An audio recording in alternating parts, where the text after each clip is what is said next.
मनाविरुद्ध झाले लग्न. भाग 17. तुम्ही खोटं बोलताय ना? वाणीने निरागसपणे विचारले. मी का खोटं बोलू? मी खरं बोलतोय. ती वाणी आजपर्यंत कुठेतरी लपलेली होती. तिला बघून मला बरे वाटलं. हे ऐकून वाणी हसायला लागली आणि मग दोघंही तयार होऊन आयफेल टावर बघायला निघाले. वेळ निघून गेला आणि त्याने जवळजवळ संपूर्ण पॅरिस पाहिला. अर्जुनने वाणीला प्रत्येक नवीन गोष्टीची ओळख करून दिला. पॅरिसच्या रस्त्यावर लॉंग ड्राईव्ह, वाईल्ड लाईफ, सफारीमध्ये प्राण्यांसोबत मजा, क्रुझरवर डिनर, आयफेल टावरमध्ये रोमॅन्स.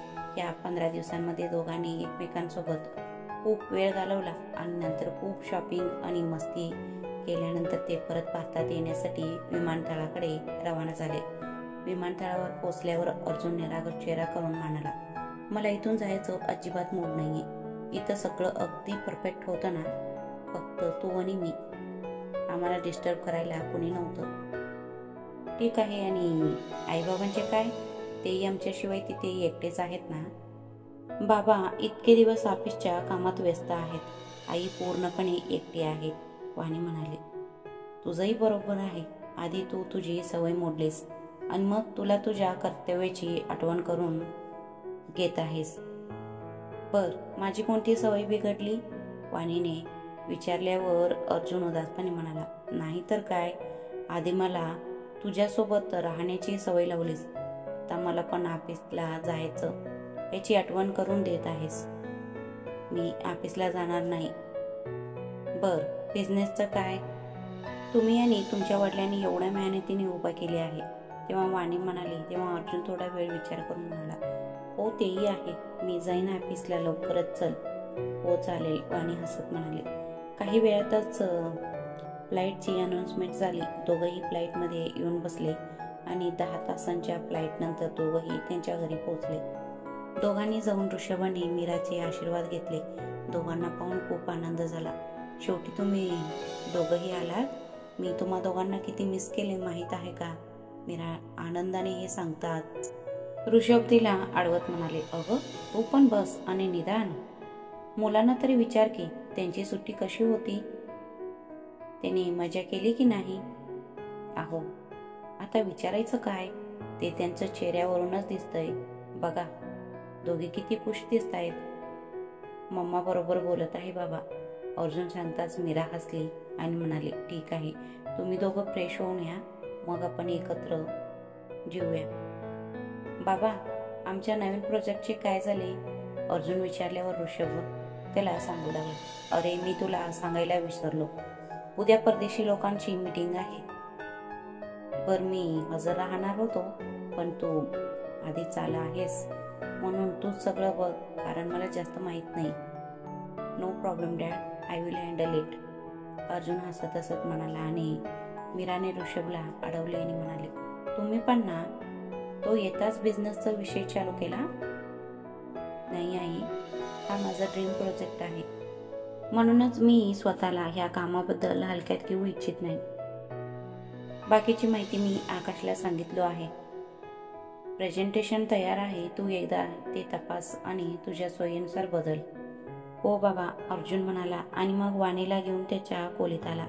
दोघंही फ्रेश होऊन जेवायला आले. सर्वांनी एकत्र जेवण केले आणि जेवण झाल्यावर अर्जुन लॅपटॉप उघडून खोलीत बसला. स्वयंपाकघरातील कामं संपवून वाणी अर्जुनसाठी ब्लॅक कॉफी घेऊन खोलीत आली. अहो कॉफी. कॉफी टेबलावर ठेवत वाणी म्हणाली, अरे रे, प्रत्येक वेळी मला काय हवे आहे हे तुला कशी कळते? मला त्याची खूप गरज आहे. अर्जुन दीर्घ श्वास घेत वाणीकडे पाहत म्हणाला, इतके दिवस मी तुमच्या जवळ राहून निरीक्षण केले आहे. आता मला सगळं कळतं. वाणी हसत म्हणाली आणि मग अर्जुन शेजारी येऊन बसली. अर्जुनने तिला जवळ ओढला आणि नंतर त्याचं डोकं तिचं खांद्यावर ठेवला आणि तिचं कपाळाचे चुंबन घेतला आणि पुन्हा त्याचे प्रेझेंटेशन तपासायला सुरुवात केला. अजून किती वेळ लागेल तुम्हाला? थोडा वेळ लागेल. आकाश अर्धा कलम टाकायला विसरला आहे. अर्जुन रागाने अशी म्हणताच वाणी हसत म्हणाली, इट्स ओके, तुम्ही संपवा, मी वाट पाहते. का? तुला झोपायला हवं ना? एवढ्या लांबच्या प्रवासानंतर तो थकली असेल. मग वाणी त्याचं गालाला प्रेमाने हात लावत म्हणाली, तुम्हीही प्रवास केलात तरीही तुम्ही काम करत आहात ना, म्हणून मी थोडा वेळ थांबते. मी झोपले तर तुमचं काम अपूर्ण राहील. ठीक आहे, मग मी लवकर काम पूर्ण करेन, अर्जुन बोलला आणि तो परत कामाला लागला. रात्रीचे 12 वाजले होते. शेवटी अर्जुनचे काम संपले आणि त्याने लॅपटॉप बंद करून वाणीकडे पाहतो तर तिला झोप लागली होती. तिला पाहून तो हसला आणि हळुवारपणे वाणीला व्यवस्थित झोपवून तिच्या कपाळाचे चुंबन घेतला आणि स्वतः झोपी गेला. सकाळचे 5 वाजले होते. अर्जुन अलाराम वाजवण्यापूर्वी बंद केला आणि वाणीच्या कपाळाचे चुंबन घेत जॉगिंगसाठी निघून गेला. काही वेळाने वाणीचेही डोळे उघडले. तिने घड्याळात पाहिले, 6 वाजले होते. तिने पटकन अर्जुनचं प्रोटीन शेक तयार करून जिममध्ये ठेवले. तोपर्यंत अर्जुनही तिथे पोहोचला. गुड मॉर्निंग, वाणी हसत म्हणाली आणि अर्जुनने तिला स्वतःकडे ओढून म्हणाले, गुड मॉर्निंग. आज तुम्ही मला पुन्हा उठवले नाही, वाणी अर्जुनच्या गळ्यात हात घालत म्हणाली आणि अर्जुन तिला कमरेला धरत म्हणाला, हो, मी तुला सांगितलं होतं की मी नाश्ता केल्याशिवाय जाणार नाही. तू उशिरापर्यंत झोप. पण वाणी डोळे खाली करून म्हणाली आणि अर्जुन हसत म्हणाला, कोणी काही म्हणणार नाही तुला, आणि तसंही मी आता येऊन तुला उठवणारच होतो. तू आधीच उठले आहेस म्हणून लवकर नाश्ता तयार कर. ठीक आहे, मी आता जाऊन तयार करते. एवढं बोलून वाणी निघून जाऊ लागली. पण अर्जुनने तिला स्वतःकडे ओढलं आणि तिला मागून घट्ट धरून हसत म्हणाला, अगं पण इतक्या लवकर जाऊ नकोस का, वाणी विचारली आणि अर्जुन तिला त्याच्याकडे वळवत म्हणाला, मला निदान व्यवस्थित किस तरी घेऊ दे. असे म्हणत अर्जुनने वाणीच्या कपाळावर हलकेच किस दिला आणि वाणीने लाजत त्याच्या छातीत डोके लपवले. हळूहळू अर्जुनचा हात कमरेवरून वाणीच्या पाठीवर येऊ लागला आणि त्याचं स्पर्शाने वाणीचे शरीर तरतरू लागले. तिने हळूच डोळे मिटले. अर्जुन तिचा चेहरा हातात घेतला आणि मग तो तिच्या ओठांपर्यंत पोचला आणि तिच्या डोळ्यांचे चुंबन घेत त्याने तिचं ओठांचे हळूवार चुंबन घेतलं आणि मग त्याचे ओठ तिच्या मानेवर फिरू लागला. अहो, वाणी कुजबुजली. मग अर्जुन तिच्या मानेचे चुंबन घेत म्हणाला, हा, तुम्हाला उशीर झाला नाही का, वाणीने विचारल्यावर अर्जुन डोके हलवत म्हणाला, हा. मग पुन्हा तिचा मानेचे चुंबन घेऊ लागला आणि वाणीच्या हृदयाचे ठोके वाढू लागले. हळूहळू तो पुन्हा तिचा ओठांकडे आला आणि त्याने पुन्हा आपल्या ओठ वाणीच्या ओठांवर ठेवला आणि चुंबन घेऊ लागला. यावेळी वाणी त्याला रोखू शकली नाही आणि काही वेळ दोघंही एकमेकांमध्ये हरवून गेले. काही वेळानंतर दोघंही वेगळे झाले. वाणी लाजत तिथून निघून गेली आणि अर्जुन हसत हसत व्यायाम करू लागला. वाणी टेबलावर नाश्ता देत होती तेव्हा अर्जुनही तिथे आला आणि सगळे मिळून नाश्ता करू लागले. बाबा, तुम्ही अजून तयार नाही झाले का, अर्जुन ऋषभला विचारलं. तिथे माझं काय काम आहे, आता तू आलास ना, ऋषभने उत्तर दिले. मग मी असेल तर काय झाले, आतापर्यंत कपूर इंडस्ट्रीचे CEO तुम्हीच आहात ना, त्यामुळे प्रत्येक महत्त्वाच्या मीटिंगमध्ये उपस्थित राहणे तुमच्यासाठी खूप महत्त्वाचे आहे. आणि मी कोणते निर्णय घेत आहे आणि मी जे काही निर्णय घेत आहे ते योग्य आहेत की नाही याबद्दल तुम्हाला सर्व काही माहीत असले पाहिजे. अर्जुनचे बोलणे ऐकून ऋषभ हसत म्हणाले, तू ही कंपनी माझ्यापेक्षा चांगली हँडल केला आहेस. मी तुला काय सल्ला देऊ. अर्थात तुम्ही हे करू शकता बाबा. तुम्ही आलात तर मला पण पाठिंबा मिळेल आणि तरीही तुम्ही अनुभवी, वय, पोस्ट, रिलेशन ह्या सगळ्यात माझ्यापेक्षा मोठे आहात. तुम्ही मला खूप सेशन्स देऊ शकता, अर्जुन हसत म्हणाला. ठीक आहे बाबा, ठीक आहे, मी लगेच तयार होतो, आपण एकत्र जाऊया, ऋषभ म्हणाले आणि मग सगळे नाश्ता करू लागले. नाश्ता झाल्यावर अर्जुन रूमवर आला आणि त्याच्या फाईल्स तपासू लागला आणि वाणी त्याच्या सगळ्या महत्त्वाच्या गोष्टी बेडवर ठेवू लागले. सर्व सामान ठेवून त्याने आपली बॅग उचलला आणि म्हणाला, वाणी, मी निघतो. मीटिंगमधून मोकळा झाल्यावर फोन करेन. अहो, तुम्ही काही विसरलं नाही ना? वाणी निराग चेहरा करत म्हणाले. काय? अर्जुन गोंधळून विचारला. वाणी त्याच्या जवळ आली आणि त्याच्या कपाळाचा किस घेत म्हणाले, all the best for your meeting आणि I love you. Thank you so much dear, I love you too. आता मी निघतो, नाहीतर मला उशीर होईल, तो हसत हसत म्हणाला आणि वाणीच्या गालाचे चुंबन घेत तिथून निघून गेला. अर्जुन आणि ऋषभ गाडीत बसले. दरवेळेप्रमाणे ह्यावेळीही वाणी त्याला भेटायला गाडीपर्यंत आली, पण आज पहिल्यांदाच तिच्या डोळ्यात दुःखाऐवजी आनंद होता. अर्जुन देखील आज पहिल्यांदाच ऑफिसला जाताना तणावमुक्त होता. त्याने गुपचूप वाणीला फ्लाइंग किस दिला आणि तिला बाय करून नंतर तिच्या निरोप घेतला. अर्जुन आणि ऋषभ मीटिंग हॉलमध्ये पोचले. आकाश आधीच तिथे होता आणि सर्व इन्व्हेस्टर पण आले होते. मीटिंग सुरू झाली. अर्जुन इन्व्हेस्टरला त्याचं सर्व योजना समजावून सांगितल्या. अर्जुनची आयडिया आणि सादरीकरण त्यांना खूप आवडले आणि त्यांनी अर्जुन सोबत काम करण्यास होकार दिला. मीटिंग तर यशस्वी झालेच, पण त्यांच्यासोबत अर्जुनचे कामही खूप वाढले. तो खूप व्यस्त राहू लागला. रात्री उशिरा घरी यायचा आणि सकाळी लवकर ऑफिसला जायचा. वाणी त्याची अवस्था समजू शकत होती, म्हणूनच ती त्याला पूर्ण साथ देत होती. काही महिन्यातच मेहनतीचा फळ मिळू लागले. त्याचा प्रोजेक्ट खूप यशस्वी झाला आणि त्याला youngest business Taycan of the year पुरस्कारही मिळाला. त्याच्या यशाने सर्वजण खूप आनंदी होते आणि आता अर्जुनला फारसे काम नव्हते, त्यामुळे तो वाणीला पुरेसा वेळ देऊ शकला. एक रात्री अर्जुन आणि वाणी नेहमीप्रमाणे छतावर होते. वाणी झोपाळ्यावर बसली होती आणि तो तिच्या मांडीवर डोकं ठेवून चंद्राकडे बघत काहीतरी विचार करत होता. काय विचार करत आहात? वाणीने विचारल्यावर तो हसत म्हणाला, सगळं असूनही आपल्या आयुष्यात अजूनही काहीतरी उणीव आहे असं मला वाटतंय. मग वाणी म्हणाली, मला समजले नाही. तेव्हा अर्जुन हसत म्हणाला, तुला समजले असते तर ती उणीव भरून निघाली असती, नाही का? अर्जुन, तू प्लीज मला नीट सांगा ना, वाणी अर्जुनकडे बघत म्हणाले. मग अर्जुन उठून बसला आणि म्हणाला, हीच योग्य वेळ आहे असं वाटत नाही का? कशासाठी? वाणीने विचारले आणि अर्जुन डोकं वर काढत म्हणाला, अरे देवा, मी तिला कसं सांगू? तुला खरंच काही समजत नाही का? तुम्ही मला नीट सांगितले तर मला समजेल ना. मला माहित नाही का तुम्ही कोड्यात बोलत आहे. वाणी, कळत नाही म्हटल्यावर अर्जुन रागाने म्हणाला, मी तुला स्पष्ट सांगितलं आहे, तू किवंडी आहेस तर माझं काय दोष? हो, तुम्ही एका किवंडी मुलीशी लग्न का केले मग?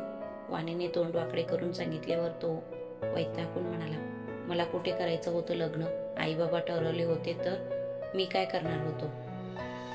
हे ऐकून वाणी शांत झाली. अर्जुनलाही कळले की त्याने वाणीला दुखावलं आहे. वाणी तिथून उठून निघून जाऊ लागली, पण अर्जुनने तिचा हात धरून तिला थांबवून म्हणाला, मला खरंच माफ कर वाणी, मला ते म्हणायचं नव्हतं, ते आपल्या आपण तोंडातून निघून गेलं. तुला माहित आहे ना मी तुझ्यावर किती प्रेम करतो. वाणी रडत ओल्या डोळ्यांनी म्हणाली आणि अर्जुन तिला जवळ घेत म्हणाला, माफ कर, तुला माझं हावभाव समजत नव्हतं ना, म्हणून मला राग आला. ठीक आहे, मला आता झोप येत आहे, मी खाली जात आहे, वाणी उदास स्वरात म्हणाली. म्हणजे तू मला माफ करणार नाहीस का? अर्जुन उदासपणे विचारला. तेव्हा वाणी नजर दुसरीकडे वळवत म्हणाली, माफ केले आहे ना? नाही, तू खोटं बोलत आहेस. अर्जुन डोळे खाली करत म्हणाला, मग मी माफ केलंय असं वाटायला काय करू? वाणीने विचारल्यावर तो दबक्या आवाजात म्हणाला, काही करू नकोस, पण मला माहित आहे की तू रागवली आहेस आणि तुला राग येणं साहजिकच आहे ना. जेव्हा मी याबद्दल पुन्हा बोलणार नाही असं वचन दिलं होतं तर मला बोलायला नको होतं. काही हरकत नाही, असं कधी कधी होतं. ठीक आहे, वाणीने म्हटल्यावर तिच्या गालावर दोन्ही हात ठेवत तो म्हणाला, मला माहित आहे तुला वाईट वाटलं, काही हरकत नाही, तू तुझा वेळ घे, आता माफ करू नकोस. तुला वाटत असेल तर मग मला माफ कर. यावेळी वाणी काहीच बोलू शकत नाही, कारण कुठेतरी तिला तिच्या सोबत घडलेले सर्व काही आठवत होतं. त्यामुळे ती खूप दुःखी झाली. काहीही न बोलता ती येऊन बेडवर पडली आणि झोपायचा प्रयत्न करू लागली. अर्जुन पण येऊन शांतपणे तिचे शेजारी झोप आणि डोळे मिटून झोपायचा प्रयत्न करू लागला. पण दोघांनाही झोप येत नव्हती. खूप प्रयत्न करूनही वाणीला झोप येत नव्हती. तेव्हा ती शांतपणे गेली आणि अर्जुनच्या छातीवर डोकं ठेवून झोपली. अर्जुनही हसून तिला आपल्या मिठीत घेतला आणि दोघंही हसायला लागले. तुम्ही का हसताय? वाणीने विचारल्यावर तो हसला आणि म्हणाला, आधी तू सांग, तू का हसतेस? मला हसू येत आहे कारण आता मी पण टिपिकल बायकोसारखी लहान सहान गोष्टीवर भांडायला लागली आहे ना, वाणी हसत म्हणाली. तेव्हा अर्जुन हसला आणि म्हणाला, अरे मी हसत होतो कारण ह्या सगळ्यात मला जे सांगायचे होते तेच राहिले. अरे हो का? आता तुम्ही नक्की काय बोलत होता ते सांगा, वाणीने अर्जुनकडे बघत विचारले. तर अर्जुनने तिला पुन्हा आपल्या मिठीत घेतला आणि म्हणाला, मी बाळाला ह्या जगात आणण्याबद्दल बोलत होतो. एवढ्या लवकर? वाणी लाजत म्हणाली. आणि अर्जुन तिला सांगू लागला, अरे घाई कुठे आहे? आपल्या लग्नाला 1 वर्ष होणार आहे आणि तरीही माझ्याकडे सध्या फारसे काम नाही. त्यामुळे मी घेऊ शकेन ना तुझी चांगली काळजी. पण आपण लहान मुलाची चांगली काळजी घेऊ शकतो का? कारण मला याबाबत काहीच माहित नाही. मी त्याला नीट हाताळू शकले नाही किंवा त्याची काळजी घेऊ शकले नाही तर, वाणी घाबरून म्हणाली. तेव्हा अर्जुन हसत म्हणाला, अशा बाबतीतही आपण खूप नशीबवान आहोत, कारण आपण विभक्त कुटुंबात राहत नाही. आपले आई बाबा आपल्या सोबत आहेत. ते आपल्याला मार्गदर्शन करेल. ज्यांनी आपल्याला खूप छान वाढवले आहे ते आपल्या मुलांचे संगोपनही तितक्याच प्रेमाने करतील आणि आपल्याला त्याची काळजी घ्यायला शिकवतील याची मला खात्री आहे. मग प्रत्येकाची कधी ना कधी पहिलीच वेळ असते ना, कधी ना कधी कुठेतरी सुरुवात करावी लागते. हां, कदाचित तुमचं म्हणणं बरोबर आहे. आता आपण याचा विचार करायला हवं. आणि मी असंही कुठेतरी वाचलंय की जास्त वेळ वाया घालवल्याने प्रॉब्लेम क्रिएट होतात. म्हणूनच मी म्हणतोय की ही वेळ योग्य आहे, अर्जुन हसत म्हणाला. आणि वाणी लाजत म्हणाली, ठीक आहे, मग उद्यापासूनच विचार करू. उद्यापासून का? आजपासून का नाही? अर्जुन असं म्हटल्यावर वाणी हसत म्हणाली, खूप रात्र झाली आहे, शांत झोपा. हे असंच म्हणशील तर पुढच्या वर्षीचा प्लॅन करू शकू. अर्जुनने चेहरा वाकडा केला आणि वाणी हसत म्हणाली, तसं काही नाहीये, उद्यापासून पक्का. आता तुम्ही झोपा प्लीज. ओके ठीक आहे म्हणत तो वाणीला मिठीत घेतला. मग दोघंही एकमेकांच्या मिठीत झोपले. दुसऱ्या दिवशी संध्याकाळचे 5 वाजले होते. आज ऑफिसवरून जरा लवकरच घरी आला. तेव्हा घरी कोणीच नव्हते असे त्याला दिसले. कुठे गेले सगळे? अर्जुन कामवाली बाईला विचारला. साहेब, सगळे लोक मंदिरात गेले आहेत. ते तुम्हाला फोन केले होते पण तुमचा फोन बंद होता. वाणी मॅडम पण घरी नाही. वाणी घरी नाही म्हटल्यावर त्याच्या डोक्यात काहीतरी कल्पना आली. ठीक आहे, मी माझ्या खोलीत जात आहे आणि मला काही डिस्टर्ब करू नका, असे म्हणत तो त्याच्या खोलीत आला आणि मग त्याने काही गोष्टीची ऑर्डर दिला. थोड्याच वेळात माल आला. अर्जुन पटकन सगळी तयारी करून हॉलमध्ये आला आणि बसून टीव्ही पाहू लागला. काही वेळाने वाणी, ऋषभ आणि मीरा मंदिरातून परतले. यावेळी घरी अर्जुनला पाहून वाणीला खूप आनंद झाला आणि मीरा आश्चर्यचकित होऊन म्हणाली, आज लवकर कसं काय? तू लवकर येणार आहे असं सांगितलं असतात तर आम्ही एकत्र मंदिरात गेलो असतो ना. आई, खरं तर माझा फोन बंद होता. मी घरीच येत होतो त्यामुळे मी तो चार्जिंगला लावला नाही, अर्जुन म्हणाला. चल, काही हरकत नाही, मी तुझ्यासाठी काहीतरी खायला तयार करते. मीरा म्हणाली आणि अर्जुन पटकन बोलला, हो आई, मला खूप भूक लागली आहे. तुम्ही सोडा आई, मी सगळ्यांसाठी काहीतरी बनवते. वाणीने हे सांगताच मीरा हसली आणि म्हणाली, नाही, तू थोडा वेळ आराम कर, मी बनवते. वाणी खोलीत गेली तर सारे सरप्राईज उद्ध्वस्त होईल असं विचार करून अर्जुन मीराला बोलला, नाही आई, तू आराम कर, वाणी करते ना. का? तुला माझ्या हाताचे खायला आवडत नाही? मीराने विचारल्यावर अर्जुन हसत म्हणाला, आई, तू पण उत्तम जेवण बनवतेस, पण आज मला वाणीच्या हातातले काहीतरी खायचं आहे. ठीक आहे वाणी, तू ये बनवायला, मीरा हसत म्हणाली. मग वाणी जाऊन सर्वांसाठी पास्ता बनवू लागली आणि अर्जुन पुन्हा टीव्ही पाहू लागला. रात्रीचे 11 वाजले होते. रात्रीचे जेवण करून सर्वजण आपापल्या खोलीत आले. उरलेले काम उरकून वाणी रूममध्ये येताच तिला खोलीतील लाईट बंद असल्याचे दिसले. अहो, एवढ्या लवकर झोपी गेलात तुम्ही? माझी वाट बघितली नाही का तुम्ही? इट्स ओके, कदाचित थकली असेल असं विचार करत वाणी खोलीचे दिवे लावायला पुढे सरकली. तशी एक एक करून छोटे छोटे रंगीबिरंगी दिवे येऊ लागले. वाणीने आश्चर्याने मागे वळून पाहिले तर संपूर्ण खोली फुलांनी, मेणबत्त्या आणि रंगीबिरंगी दिव्यांनी सजलेली होती. अर्जुन एक एक करून मेणबत्त्या पेटवत होता.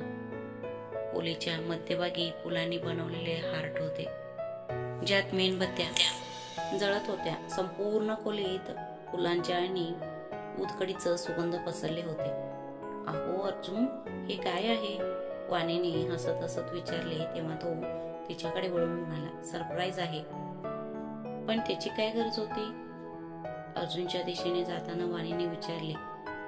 अर्जुनने तिचा हात हातात घेतला आणि म्हणाला, काही गरज नव्हती. आमचं नातं सुरू झालं तेव्हाही मी ही खोली अशीच सजवली होती, स्वतःच्या हाताने.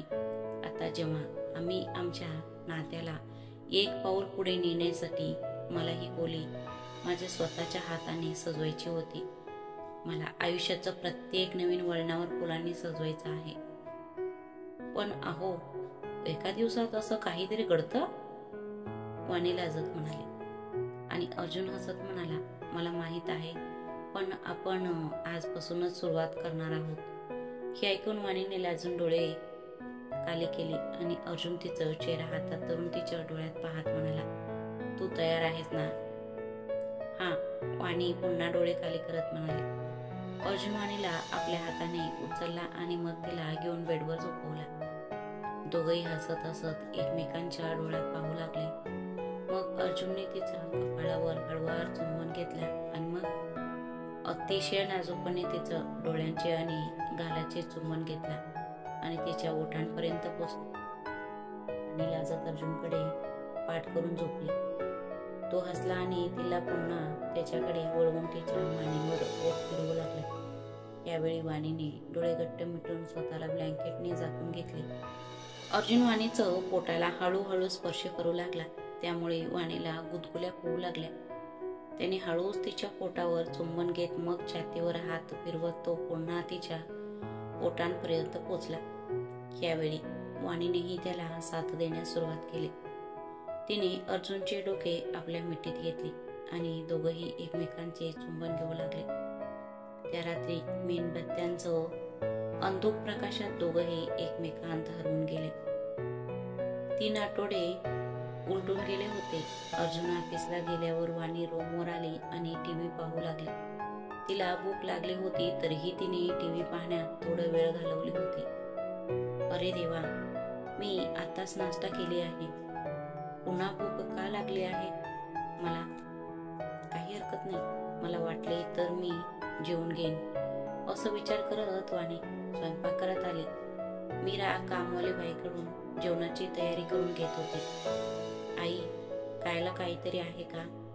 मला का माहित नाही, पण पुन्हा भूक लागली आहे, हे वाणीने सांगितल्यावर मीरा हसत म्हणाली. काय नाही होतं असं कधी कधी. मी तुझ्यासाठी काहीतरी बनवू का?